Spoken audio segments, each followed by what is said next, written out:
네, 여러분 안녕하세요. 타합입니다.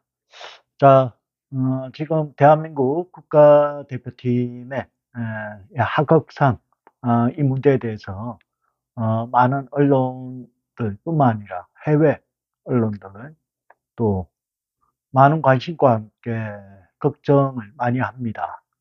특히 우리 대한민국 국민 모두는 축구를 사랑하고 그 다음에 손흥민이라는 선한 영향력을 주는 그런 선수가 있었기 때문에 더더욱 많은 관심을 가지고 있는 게 사실입니다.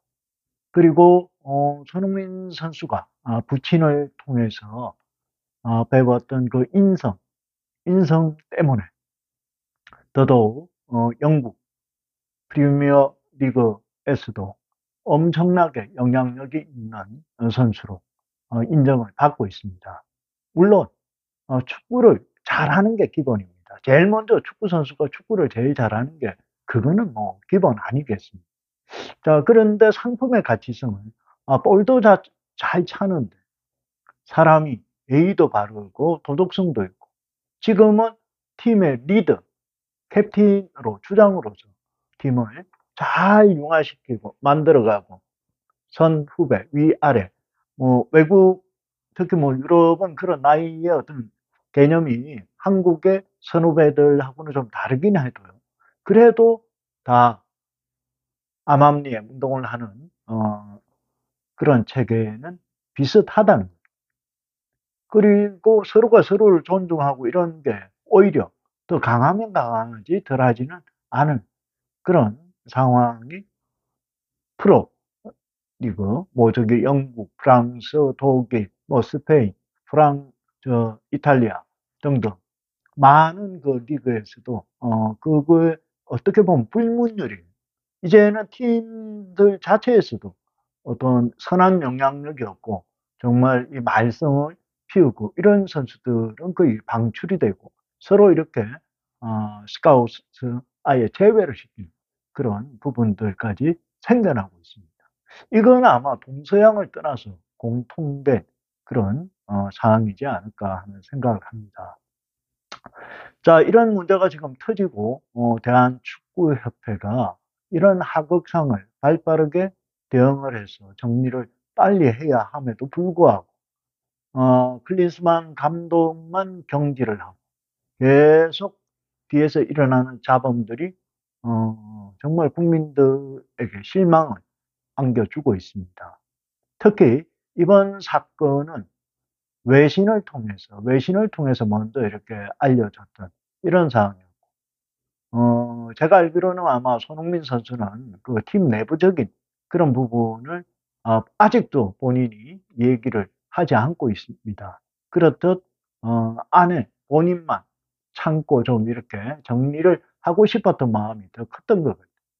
그런 마음이 있다 보니까 계속 이런 마음의 상처들이 생기고 사실 이거는 뭐 직접적으로 당해 본다면 정말 참아내기가 보통 사람들은요 어렵죠. 힘든 부분을 지금 혼자서 이렇게 고통하고 감내하지 않나 하는 그런 생각을 듭니다. 자, 그래서 손흥민 선수가 영국으로 돌아가서 본인이 어떤 이 사건에 대해서 직접적인 얘기는 아니고 그냥 본인의 신경을 최초로 이렇게 토로를 했습니다. 자, 그래서 지난 일주일 동안 아시안컵 대회를 마치고 영국에 돌아가서 그 일주일 동안이 본인이 인생을 살면서 가장 힘들고 괴로웠던 시간이다. 그만큼 이번 사건이 본인에게도 엄청난 충격이었다는 거. 사실 뭐 한참 어린 후배가 이 뭐 말을 안 듣고 이렇게 대꾸하는 것도 좀 이해가 안 되는 데다가 어떤 폭력적인 이런 일들이 일어나는 이건 뭐 하극상이죠. 그런데 뭐 어, 변호인을 통해서 뭐 주목을 한 건 없다 이렇게 얘기를 하는데 그 행위 자체가 이건 정말 분노를 일으키는 그런 문제입니다. 자, 그래서 손흥민 선수가 훌륭한 사람, 훌륭한 선수, 그래도 다 인격적이든 뭐든 다 갖춰진 건 아니다. 사람은 다르다. 사람마다 다 다르다. 예, 볼도 잘 차고 인성도 있고 이런 뭐 동료들도 보기도 하지만 볼 잘 찬다고 다 사람이 훌륭한 건 아니다. 뭐 예를 들어 예컨대 이런 얘기는 했습니다. 훌륭한 선수라도 사람은 다 다르다. 이런 표현을 했습니다. 자, 본인도 인생에 있어서 가장 힘든 일주일을 보냈는데 토트넘 팬들 위안을 만들어줬고 아픈 본인을 다시 일으켜줬다. 사실 이렇게 손에 이 부상도 경기력에 지장을 많이 줍니다. 그럼에도 불구하고 첫 경기 브라이튼 경기였죠.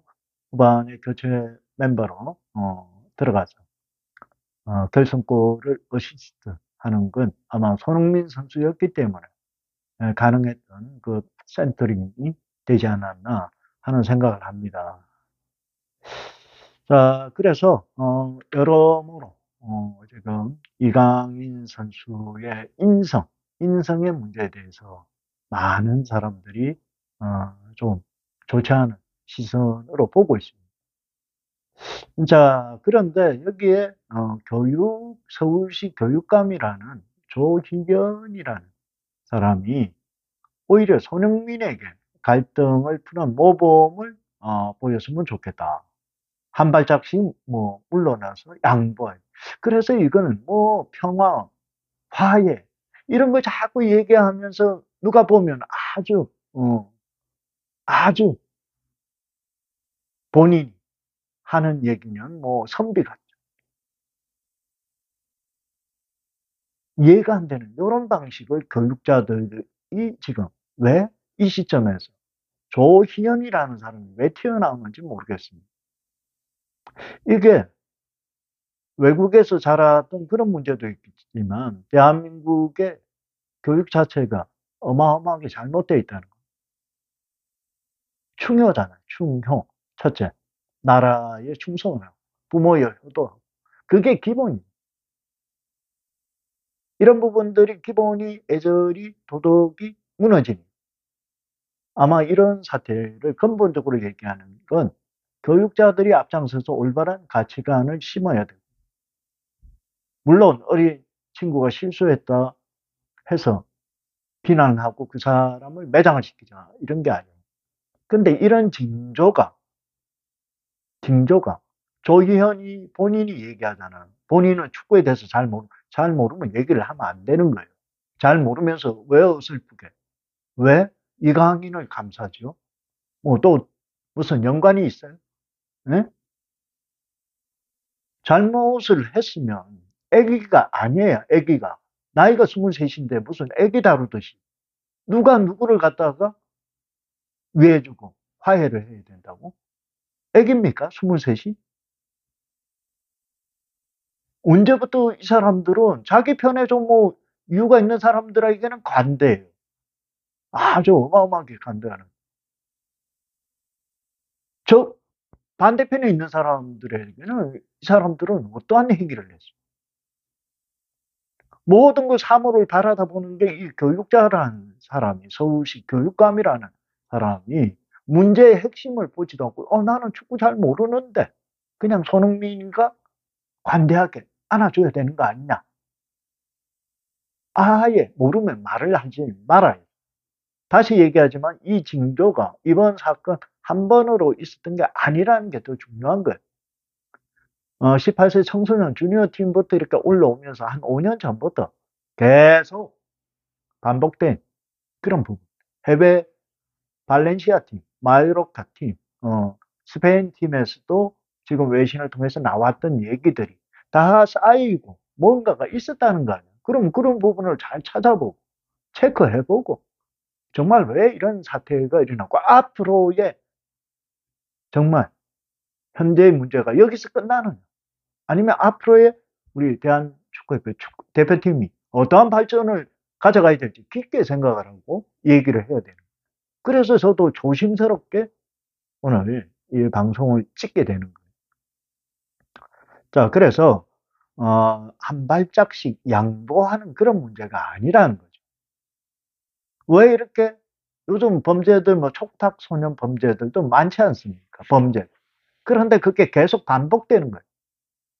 소년 오늘 다녀왔다 해서 거기서 완전히 바뀌어서 새 사람이 되어 나오면 좋은데 한 번 이렇게 범죄를 저질렀던 재범은 계속 하고 있잖아요. 이번 사태 또한 그렇게 보인다.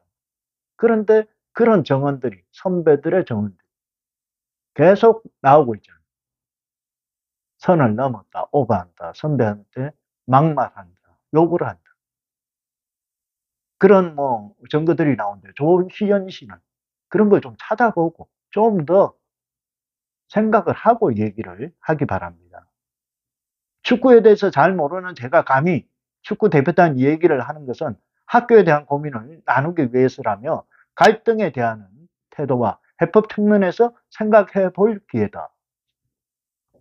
말도 안 되는 상식 밖의 얘기들을 하는 게 참 교육감이란, 서울시 교육감, 그런 엉망이라는 거죠. 자, 사실 이 문제는요, 한국뿐만 아니라 영국, 프랑스, 뭐 전 세계 축구를 좋아하는 많은 나라에서 지금 회자가 되고 있는 상황. 저기 태평양 아르헨티나에서도 도저히 이거는 상식적으로 이해를 할 수 없다. 메시조차도 이런 얘기를 바라는. 프랑스의 앙리, 지금 21세 국가대표팀을 맡고 있는 앙리마저도 그 선수들을 교육시키고 정신 교육을 또 한 부분에 항상 얘기를 하는 게 손흥민 선수처럼 저런 모범적인 선수가 되어야 된다 하고 이렇게 가르치고 있는 상황인데 그런 선수에게 대한민국의 어린 선수가 공격을 했는데 교육감이라는 자가 뭐 화해하고 뭐 평화롭게 항상 그 논리가 이렇게 나라를 망치는 거 아닌가 하는 진짜 심각한 걱정을 하게 됩니다. 지금 한 선수는 뭐 광고부터 해서 지금 위약금 문제까지 이제 대두가 되고 상당히 어려운 상황으로 가고 있습니다. 그럼에도 불구하고 엊그제 프랑스 경기에 참여하기 위해서 올 때 휘바람을 불고 그런 모습들이 정말 생각이 있을까 하는 그런 안타까운 부분도 있습니다. 사실 이 스포츠든 어떠한 부분이든요. 그 싹수가 놀아야될 경우는 잘라요.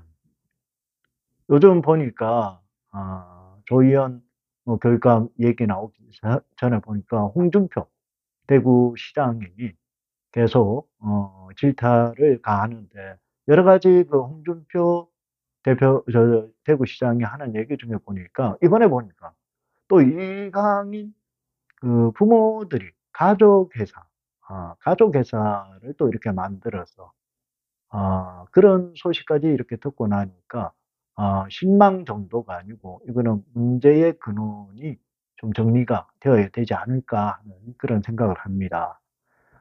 물론 개인이 뛰어난 선수가 한 사람이 있음으로써 그 팀에 주는 영향력은 어마어마하게 큽니다. 우리 메시 같은, 호날두 같은 선수, 대한민국의 손흥민 같은 유명한 선수. 자, 그러지만 그 선수가 만약에 인선되지 않았다. 이러면 팀은 그냥 바로 망쳐지는 겁니다. 기본적으로 실력이 제일 중요합니다. 하지만 인성이 되지 않은 이런 상황에서는 축구라는 종목이 개인 종목이 아닙니다. 팀워크가 중요하고 팀 전체가 하는 그런 경기입니다. 대한민국의 정치 또한 마찬가지입니다. 개인의 역량이 대통령이 아무리 잘하고 싶어도 밑에서 반란을 일으켜버리고 말 안 듣고 지 마음대로 하려고 하고 뭐 당도 마찬가지. 모든 게 시스템적으로 이렇게 합심을 해야 대한민국도 잘 살아가고 어려운 역경이 있어도 고비를 넘겨가면 그렇게 진행되듯이 이 축구를 통해서 본 대한민국 정말 다시 한번 제대로 그리고 아닌 정치도 마찬가지예요. 범죄자들이 나라 일을 하겠다고 이렇게 설치면 나라 망치는 거와 마찬가지는. 자, 그래서 오늘 손흥민 선수가 이제 나이도 이제 32이에요. 앞으로 성생활을 제가 볼 때는 전성기까지 워낙에 지금 몸 관리는 잘 하고 있으니까 35까지는 뭐 3년, 앞으로 3년을 충분히 하면서 뭐 계약을 토트넘과 지금 다시 얘기를 하는데 5년 뭐 계약을 해도 되지 않을까 하는 그런 생각을 합니다. 좀 이렇게 마음은 아파요. 마음은 아프지만 잘 이겨내고 리그에서 또 최선을 다하고 지금 뭐 당장 태국하고 월드컵 또 예선전 대회가 얼마 안 남아 있는데 참으로 답답하고 안타깝지만 슬기롭게 우리가 잘 극복하리라고 봅니다. 자, 손흥민 선수 화이팅 하기 바랍니다. 감사합니다. 탑이었습니다.